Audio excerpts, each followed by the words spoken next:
This is Newsroom. Hello and welcome from Johannesburg again here in South Africa. I'm Evan Jansen. The show, of course, live, broadcast from our studios in Auckland Park. We're also live on YouTube right now, where the whole show is always available on demand on our YouTube channel. Today, we look at Johannesburg policing in an effort to rid the city of crime on its streets. We also get an update on the condition of the Zambian president after he collapsed over the weekend. International Women's Day was celebrated yesterday. We focus on Lesotho, where calls are being made for free maternal health care.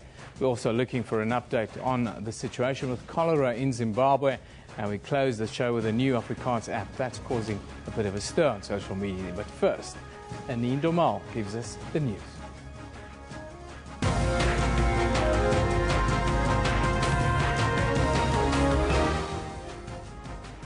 Morning, I'm Anine Domal. Let's just have a look at the stories making headlines today. The teenager found guilty for the triple murder of his family in Griquastad is expected to be back in court today. Dawn Steenkamp will launch an appeal against his 20-year jail sentence in the North Cape High Court. This after the 18-year-old received the sentence last year for killing his parents and sister in 2012. Steenkamp was also found guilty of raping his sister and lying to the police. The trial of Lindray Kaku, the man accused of shooting dead Westbury toddler Luke Tibbetts, will continue in the High Court sitting in Palm Ridge. On Friday, another of Kaku's alleged victims told the court the suspect shot him twice in the legs in 2013. Today, the state is expected to call witnesses linked to the murder of Tibbetts. The 3-year-old toddler died last year after being hit by a stray bullet allegedly fired by Kaku. 5 men arrested after 5 trucks were found loaded with counterfeit cigarettes worth 24 million rand on a farm in Emalahleni will appear in the local magistrate's court today. The suspects were apprehended on Friday following a tip-off. A 38-year-old Malawian woman who has also been charged with drug dealing will also appear before the Komatipoort Magistrates Court in Mpumalanga. She was arrested at the Limbombo border post over the weekend after drugs to the value of 1.5 million rand were found in her possession. Environmental Affairs Minister Edna Molewa has added her voice to the condolences pouring in for the helicopter pilot Willem Maree. He was killed in a helicopter crash while fighting a fire in the Cape Point Nature Reserve yesterday. Maree was one of the pilots involved in battling the blazes across the Cape Peninsula last week. Western Cape Premier Helen Zille and Cape Town Mayor Patricia de Lille have also paid tribute to the pilot. The Civil Aviation Authority is investigating the crash. Meanwhile, firefighters will continue to keep a close eye on Cape Point after a fire flared up in the area yesterday. Eskom says it has no plans to implement load shedding this week. Last week, the power utility announced electricity from its Medupi Unit 6 connected to the national power grid. With the Medupi power unit now generating power, electricity supply in the country has been boosted by an extra 700 megawatts.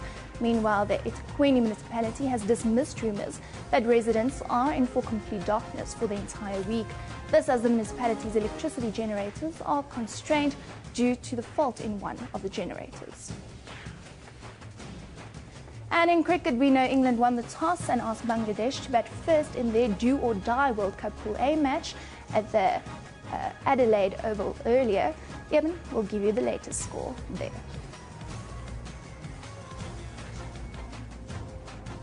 Yeah, thank you, Annie.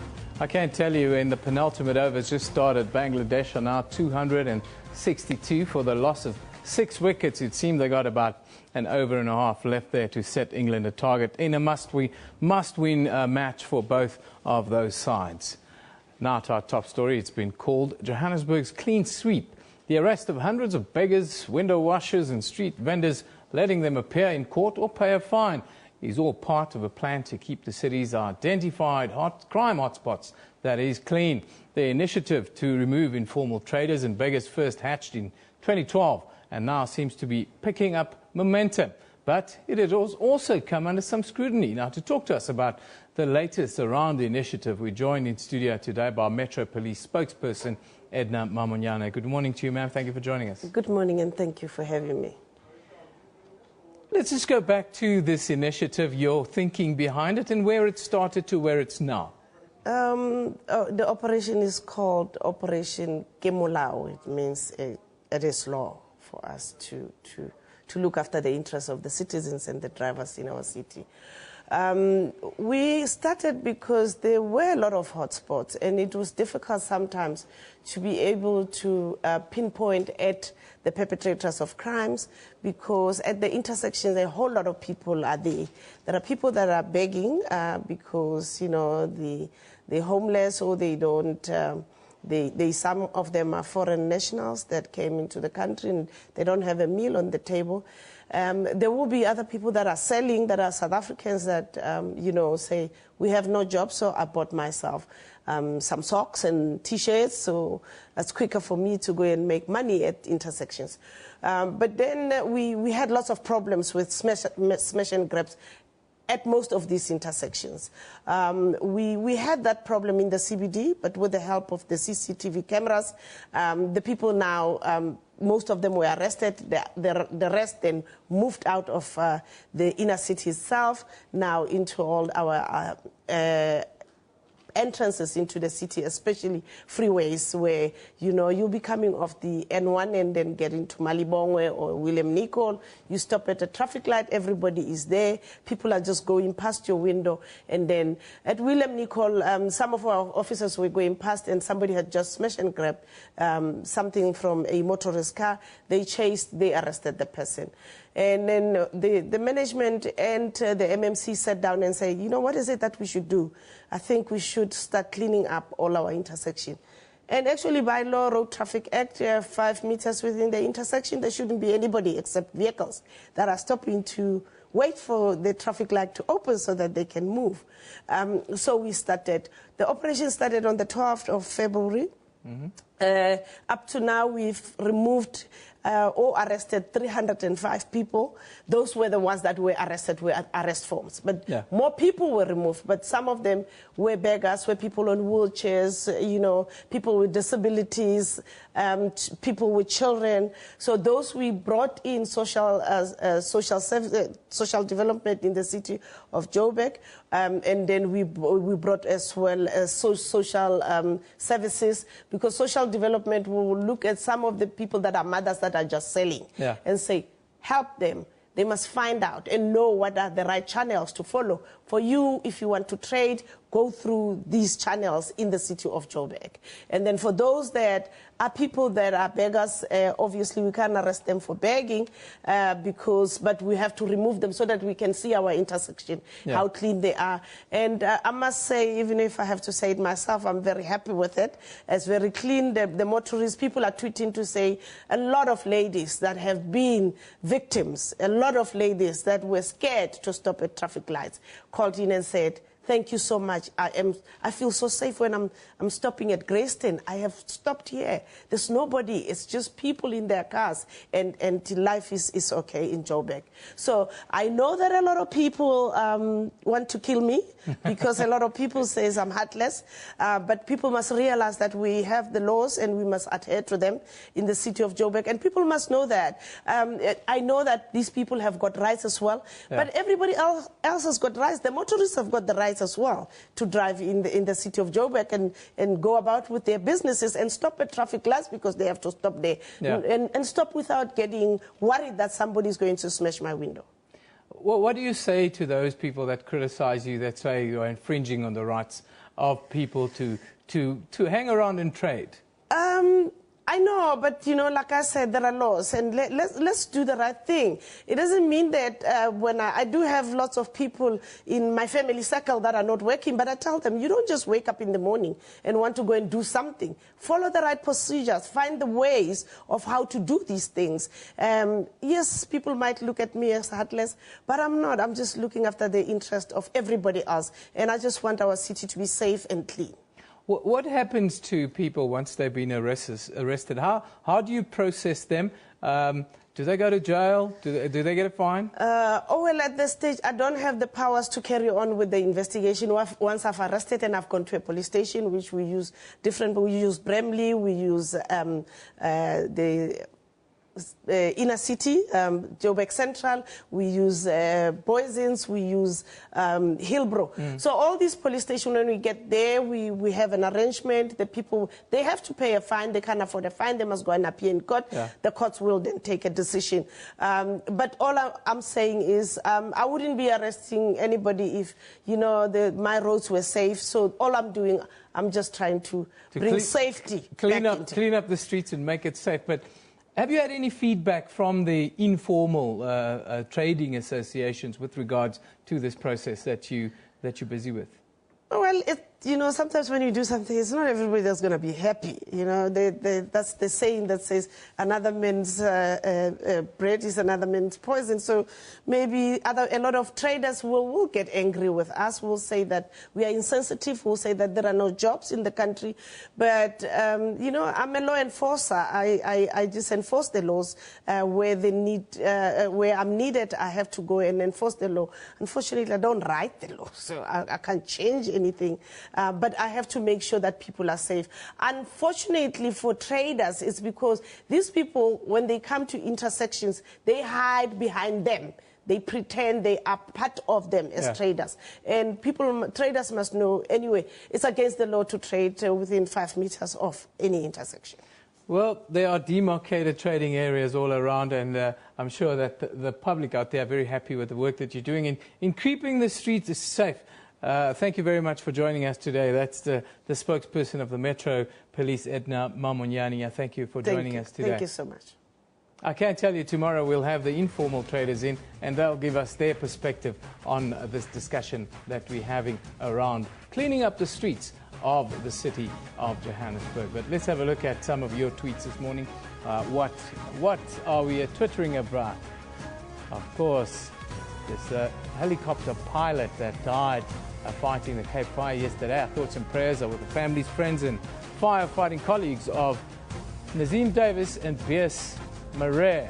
There you have Stephen Schaffler saying Bess Marais was not only a firefighter, he was also a legend in the South Africa Antarctic program. That is, rest in peace. Gasman says, may you fly forevermore with the angels in the company of greats across the heavens infinite. Rest in peace, says the Gasman. And there you have one of the UEs. That was one of the aircraft that crashed. There they're filling up. Fly well, Bess. Rest in peace, Cape Fire. Twitter pic, and there you have a good friend, colleague, and a true gentleman. Not forgetting Hero.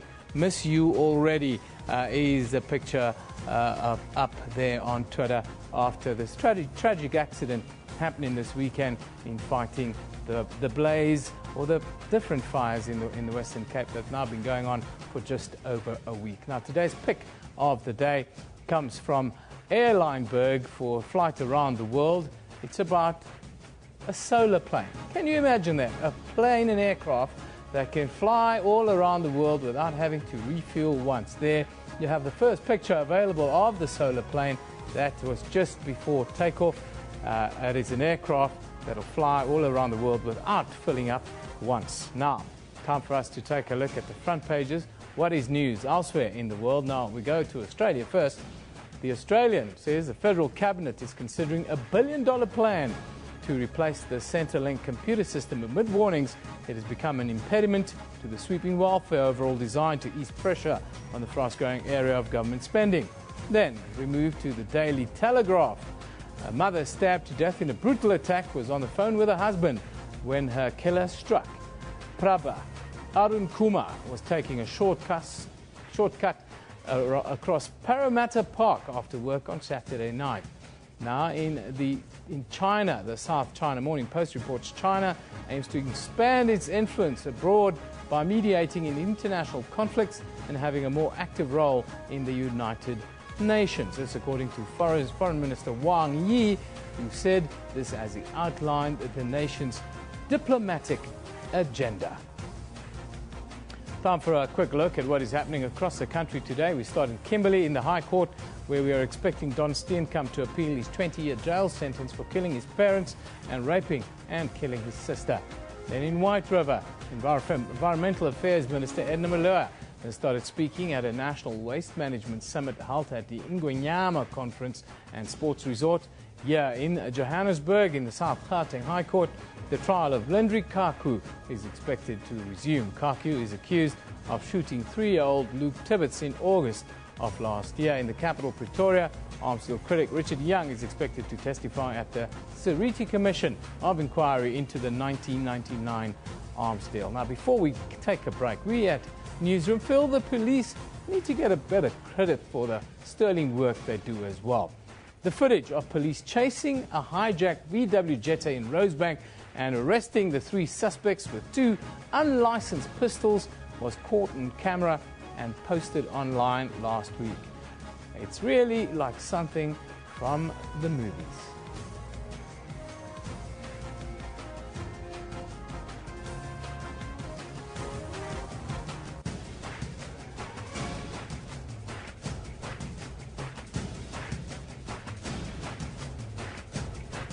Crime does not pay. And we're cleaning the streets up here in Johannesburg. You're watching Newsroom. We'll be back with you after a short break.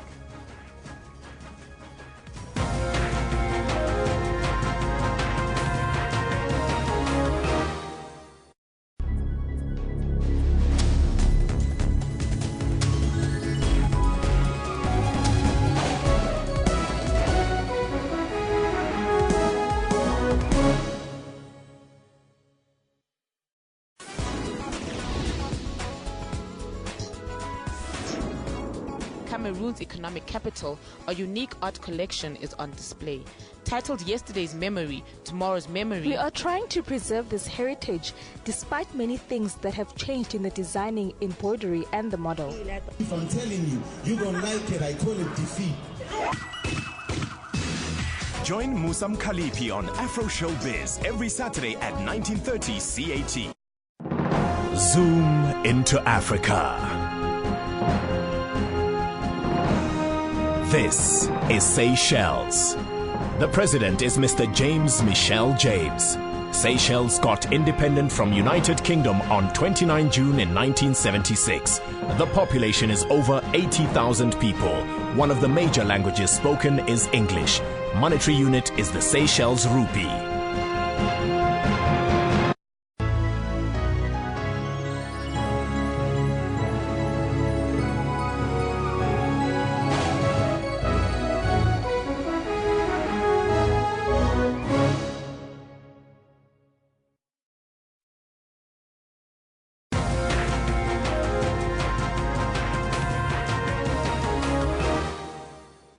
Welcome back. This is Newsroom here on SABC News. In Lesotho, 4 in 10 women give unsupervised birth at home.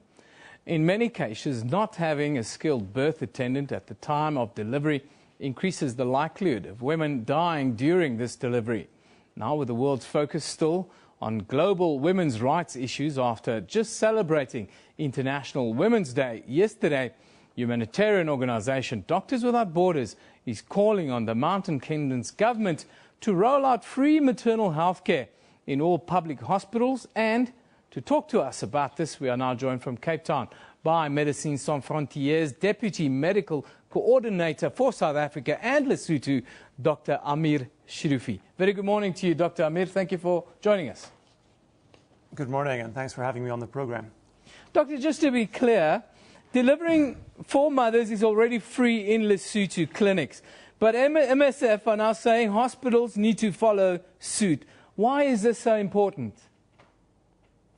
Yeah, absolutely. I mean, true, health delivery in clinics is free of charge, but not all women can deliver in clinics. Firstly, not all places in Lesotho actually have access to a clinic. They're simply not there everywhere. Secondly, in order to prevent women from dying in pregnancy, women have to have access to services that can treat the conditions that do kill women in pregnancy. So, for example, a woman in obstructed labor will often need to have a cesarean section. That's a surgery that has to happen in a hospital and can't happen in a clinic.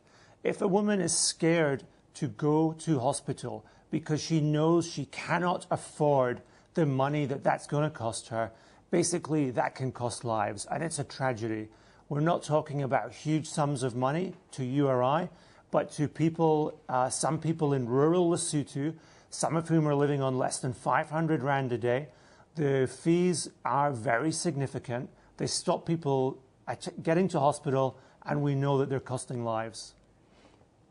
What are the current maternal mortality rates in Lesotho compared to the rest of the world? So Lesotho has one of the highest maternal mortality rates, not just in the region, but actually in the entire world. We think it's around 600 per 100,000 live births. To put that in a bit of context, in the United Kingdom, where I train as a doctor, that's about 8 per 100,000 live births. So it's a huge burden of unnecessary deaths that face women as they want to deliver in the country. Lesotho signed up to the Millennium Development Goals, and it's completely off track in terms of trying to meet those goals. And that's one of the reasons why we would call on the country to really take urgent action to try and address this issue. Now, Lesotho have just seen elections. There's a new coalition government in power. Are you hoping that the winds of change will also blow in your direction now, and you'll be able to push free maternal health care through as well? Very much so. This is really a relatively affordable intervention for a government that spends, according to the World Bank, over $100 per year per capita on healthcare. Free maternal healthcare could be achieved, we would say, for considerably less than half of just one of those dollars per capita. Relatively speaking, it's a very cheap intervention. It's a way Lesotho can save women's lives and try and get back on track in terms of meeting its Millennium Development Goal obligations. Where are we in South Africa at the moment? Pardon? Where are we in South Africa with regards to this problem?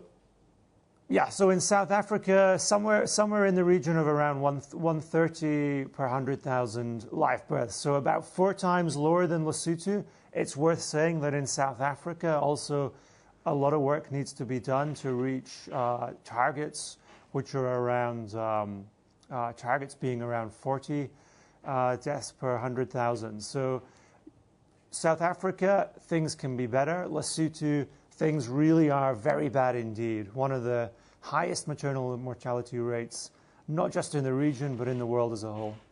Now, you guys at MSF, you've launched a campaign called Because Tomorrow Needs Her. It's an initiative to help the women in Lesotho, but also around the world, because it is a global concern. Tell us about this campaign.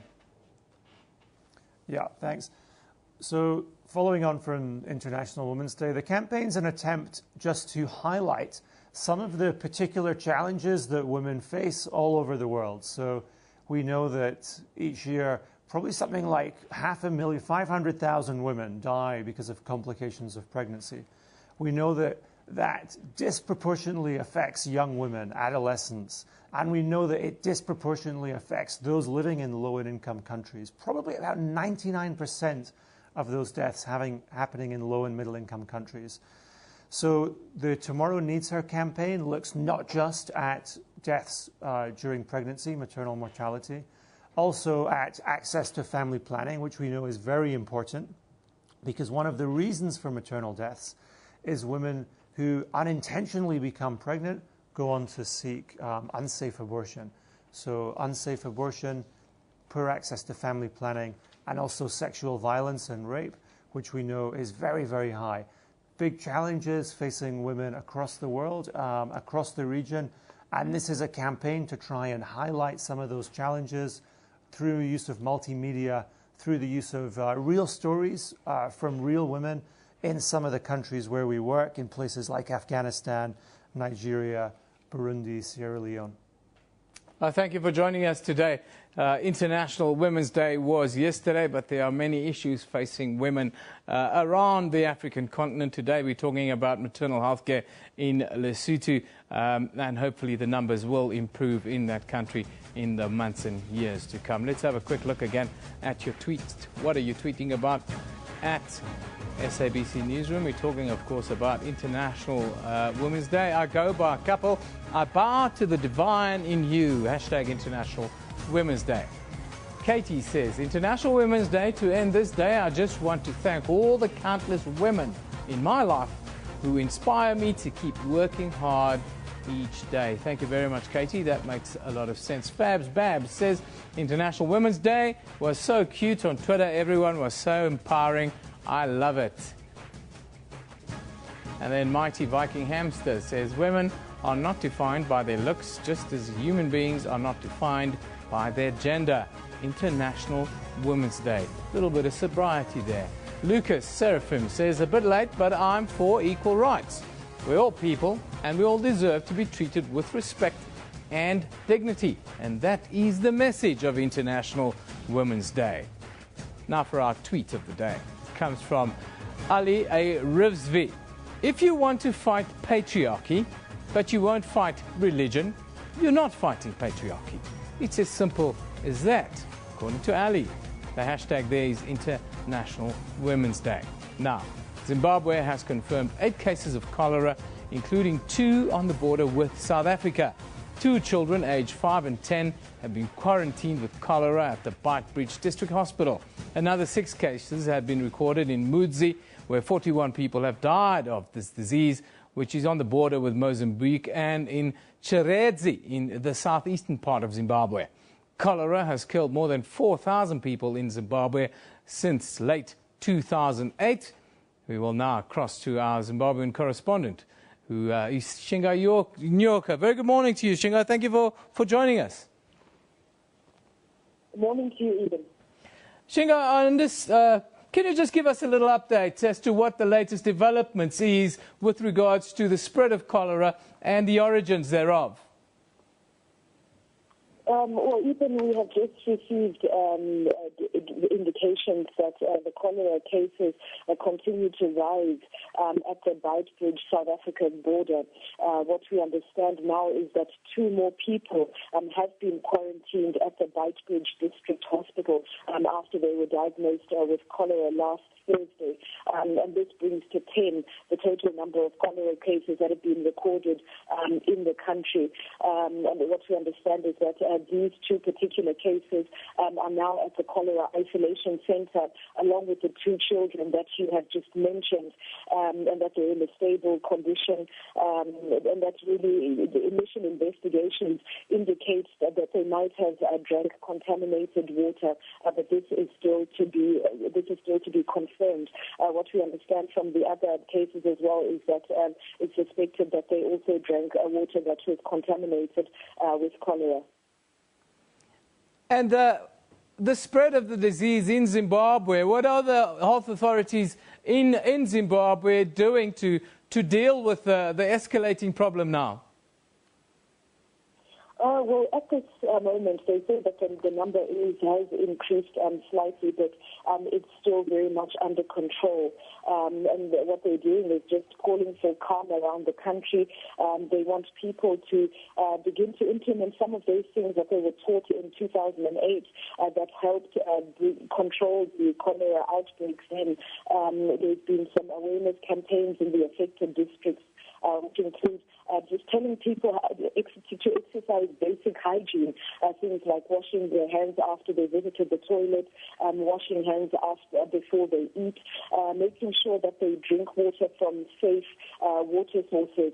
As you're aware, the cholera cases in this country have been very seasonal, linked to the rains. And what we understand is that as the water table rises, some of the shallow wells are contaminated by some of the fecal matter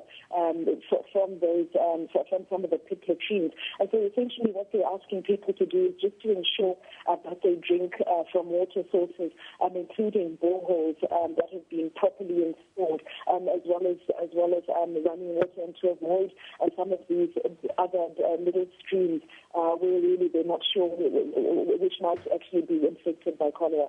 And Shingai, the recent flooding, how is that affecting the efforts? And it must be making life doubly difficult in dealing with this disease.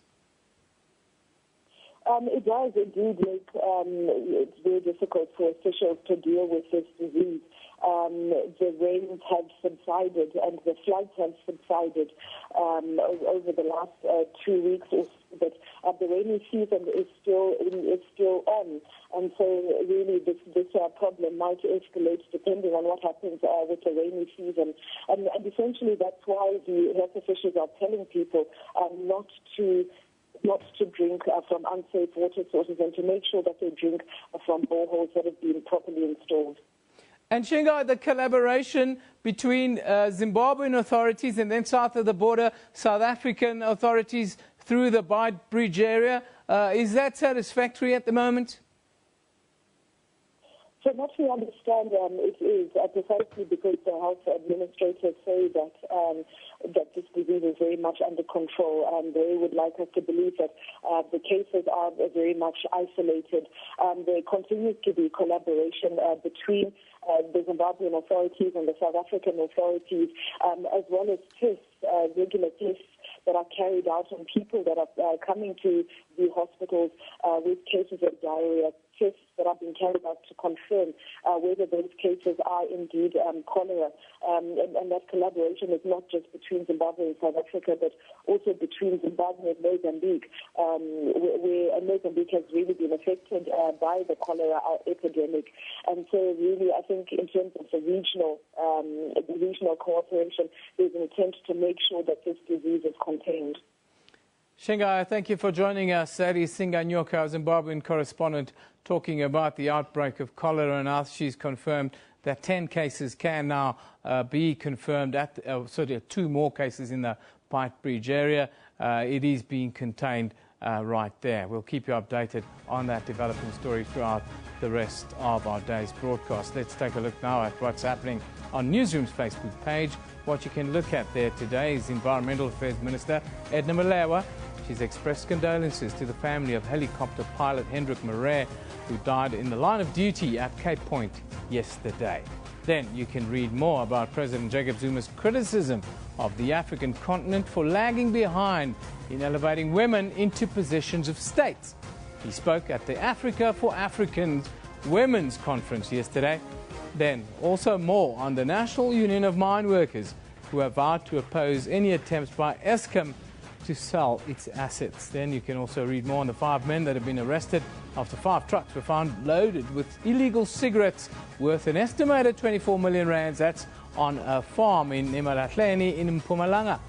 You can find all of those stories and a whole lot more on Newsroom's Facebook page, or you can visit our website, sabc.co.za/news, for all the latest updates all of the time. Time for us to take a break. You're watching Newsroom here on SABC News.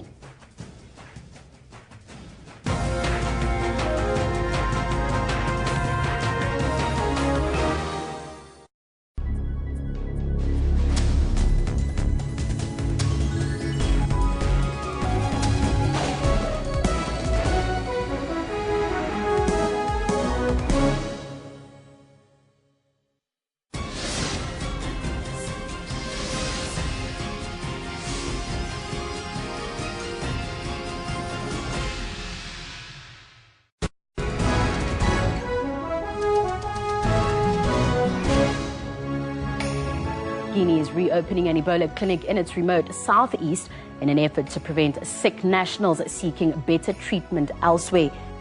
The new labor law also seeks to clamp down on violent strikes by holding a trade union liable for violence committed by its members during a strike.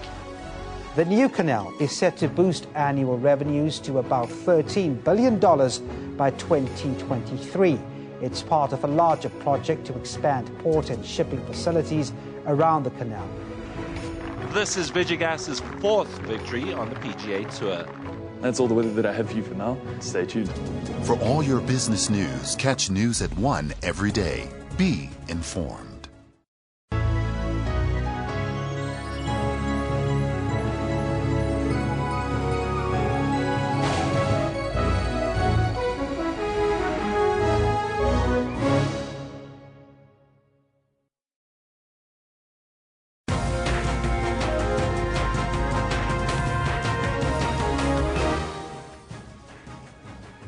Welcome back. You're watching Newsroom on SABC News. Let's just have a look at the stories making headlines.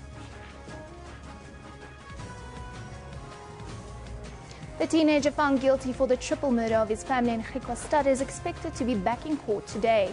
Don Steenkamp launched an appeal against his 20-year jail sentence in the Northern Cape High Court. This after the 18-year-old received the sentence last year for killing his parents and sister in 2012. Steenkamp was also found guilty of raping his sister and lying to the police. The trial of Lindre Kaku, the man accused of shooting dead Westbury toddler Luke Tibbetts, will continue in the High Court sitting in Palm Ridge. On Friday, another of Kaku's alleged victims told the court the suspect shot him twice in the legs in 2013. Today, the state is expected to call witnesses linked to the murder of Tibbetts. The 3-year-old toddler died last year after being hit by a stray bullet allegedly fired by Kaku. Environmental Affairs Minister Edma Molewa has added her voice to the condolences pouring in for the helicopter pilot Willem Maree. He was killed in a helicopter crash while fighting a fire in the Cape Point Nature Reserve yesterday. Maree was one of the pilots involved in battling the blazes across the Cape Peninsula last week. Western Cape Premier Helen Zille and Cape Town Mayor Patricia de Lille have also paid tribute to the pilot. The Civil Aviation Authority is investigating the crash. Meanwhile, firefighters will continue to keep a close eye on Cape Point after a fire flare-up in the area yesterday.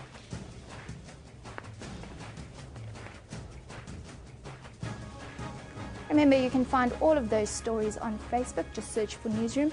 You can also follow us on Twitter at SABC Newsroom. Kevin, back to you. Thank you, Anine. Newly elected Zambian President Edgar Lungu is being treated for malaria and doctors have advised him to rest. The 58-year-old president collapsed while delivering a speech at an International Women's Day event in the capital, Lusaka, yesterday. Lungu became president in January after a narrow election victory. He succeeded Michael Sata, who died last year after a long illness. Well, we are now joined on the line by SABC journalist in Zambia, Sydney Mungala, to give us an update. A very good morning to you, Sydney. Thanks for joining us. Good morning, and how are you? Very good. Give us a quick update on the latest with regards to the condition of the president. Is there any news coming from the hospital yet? The status is that the president is still being confined to his hospital bed for more observation. But yesterday he underwent comprehensive medical tests where he was diagnosed with malaria and fatigue. So they've decided to keep him at the hospital overnight. And another medical checkup was due this morning, and the report should be in by 10 o'clock. Now, Sydney, just take us back to yesterday. Put us in the picture. What exactly happened at this women's rally yesterday? The president was apparently the chief guest at the Women's Day event, and he was standing witnessing a parade. The procession was passing by where he was standing when he suddenly lost his conscience and fell, and he had to be aided to be whisked away, and a quick check was done at the venue. Now, Sydney, tell us about the mood in Zambia today. It's, having lost the previous sitting presidents, now this setback. What are the people saying, and what's the reaction of the people in Zambia? Apparently, the reactions are mixed, depending on which side of the divide. But the general mood among the citizens is that malaria generally is a treatable disease, and they feel that there's nothing sinister about the president falling sick, and they have been channeling their message along those lines. But his political opponents have been more harsh in their interpretation of the event, because they think that issues of health in connection with the presidency are a very sensitive issue, and it shouldn't just be dismissed as a one-off occurrence. So basically, those are the two lines of thought that has been peddled, depending on which side of the divide you are at. Sydney, one of the things pre-election was that they were talking about, for the first time, a sitting president should undertake a health test before being found fit or suitable for office. What are the opposition saying with regards to that now?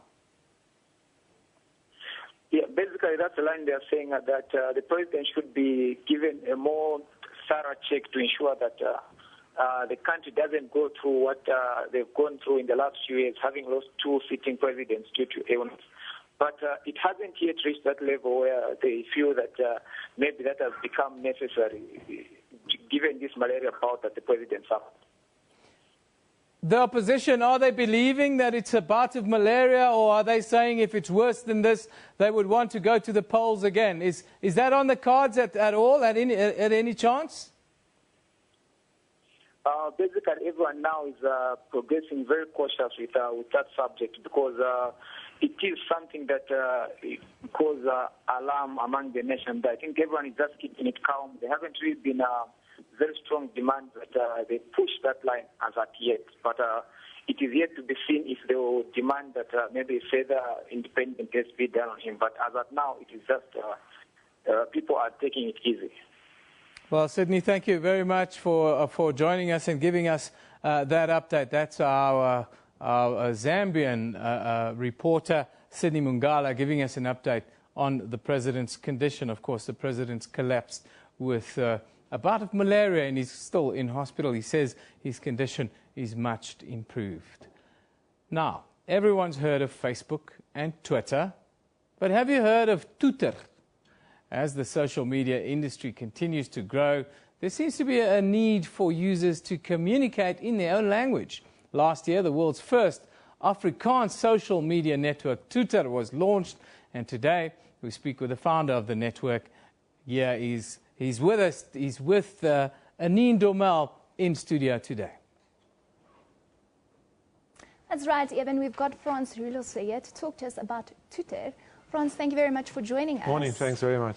If we can just start with, like we've said, we've heard about Twitter. We know about all the other social networks out there. What exactly is Twitter and what is the need for it?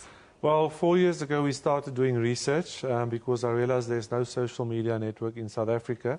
And we then decided to start with Twitter because the name denotes something original and genuine. And one of the big problems in the big networks are that people cannot actually understand 80% of the content. So with an Afrikaans medium, it would be 80% relevant to 80% of the people. And that was, of course, just our starting point. It was started as a web-based social media platform, and now it's also an app-based social media platform. If you go to Google Play or to Android, for Android, or this week to the Apple Store, you could download your app and you can start tweeting in Afrikaans. You say you realized there wasn't an app like this. In terms of looking at Mixit then, do people still use Mixit, and looking then at Twitter, it has some of the same functions? Well, Twitter is really a next generation social media network. It's actually a mobile media network. So currently on Twitter you can do social media. So that is sharing things with people by text, by video, by photographs. Very soon you'll be able to do one-on-one private messaging, and then just shortly after that mobile TV, the first mobile TV in South Africa. So it combines those three main streams that people use on media, and it offers a lot more than Facebook, than Mixit, which is actually a previous generation kind of social media network. Yes. And then you said, like, for people to understand, you know, most of the settings will be in Afrikaans and so on. Determining then on the content that people will actually put out there, does that have to be in Afrikaans? No, you can use any language you want to, as long as you can understand the instructions. That's for now, because later this year we will launch Twitter in South Africa, and it will be English, and you can seamlessly travel through between English, Afrikaans, or whatever language you want to use. Okay, and I think we actually have the page to sign in right Yes. here. So what do you do? Where do you go firstly to find this? All you do is you type in twitter.com, or you go and download the app, and the app will prompt you. And there is a tutorial also if you go to the website. On the left top, you choose a name. So it's at Deline, or whatever the name is. Then if you have a mail, you put in your email address, and then you choose your own password, and you click, and off you go. And I know there are also plans to extend this to other African languages. Just tell us more about that. Yes, well, as I said, we will have it in English. So it's really an ecosystem, because mobile media flows like an ecosystem. It's now wider than narrower, than deeper, than shallower. But on top of that, you have all these functionalities. So in South Africa, if you want to use another language, you could do that, but that is your choice. We also have already negotiations with other African countries where we will sell licenses, in those countries, and we will help them to have local content. And the local content can either be in one or more of the local languages, or it can be in English. But the platform for it to be almost like an international road that you could travel on would be in English, your road signs, but you can customize it. That's the beauty of it in any language you want to. Are there any plans, if this is possible, to partner up with Twitter and other big social media sites that we see now? I think that our network is really next generation. So as I said to you, it includes the social, the private, the TV, but also mobile commerce. You know, in 2020, they say that 75% of all transactions online will come from mobile. So the world rapidly, since we started 4 years ago, has moved across the internet to mobile internet, because only 10% of the world has computers, 74% has mobiles. And in Africa, in the next 5 years, there will be another 500 million smartphones. Now, that's a pretty big market and probably the biggest business opportunity you can think of. So our network is actually geared to do all those things and become a platform, a marketplace where you can do m-commerce. So it networks and integrates, and you can share things, as you know, with all these different networks. But I think for now we will be pretty much proudly South African. Well, let's hope we see Twitter on all those mobiles in the future, Frans. Well, thank you very much. Thank you so much for joining us. Thanks for having me. Evan, you better start tooting. Yes. Thank you very much, Janine. Where I come from, you can't call it a toot like a tweet in English, because that would simply be a swear word. But we move on and we take a look at your tweets at SABC Newsroom, which is, of course, where we live. The Gambu says, I blame the person who allowed the wives and girlfriends of Protea Fire to visit the team during Cricket World Cup 15. The Gambu, that would be Haroon Lorgat, who is the chief of Cricket South Africa. And it's all about comfort in the end. Cut Your Teeth say, can at official CSA please just win the World Cup? Not asking for a lot, just the World Cup. That's pretty much the South African mentality. We're not asking for much, just the World Cup, please, actually. Nolene Taylor says, ECR breakfast. If every player takes responsibility and ownership for his own performance, then we will win the next 4 matches. Talking about Protea Fire, that one from Nolene Taylor. Denzel Sukanandan says, never give up. As AB de Villiers said, we can still lift the trophy. Hashtag Protea Fire. That one from Feroza Desai says, Protea Fire, we in South Africa still have confidence that the Proteas can win the World Cup. Yes, we will support the Protea Fire right until the very, very last minute. I know Anine is very passionate about the South African cricket team. Well, I was actually watching the game on Saturday, trying to make sense of it, because you know I don't always. I know it's not your strength. It's not. But listen, I'm getting better, and I just don't know what happened. They were still doing well, and I left, and the next moment I heard over the radio that no, we lost. Some of my friends actually cast aspersions on the character of the South African team, but didn't happen. There's a game on, of course. Can we have a quick score update? There you have. England are chasing 275. They are 3 for no loss in the first over. That's after only 4 deliveries. Should be a fantastic chase and should be a very tight game. I wanted to ask you quickly, Anine, though. You saw this weekend our former cricket captain, Graham Smith. Oh, yes.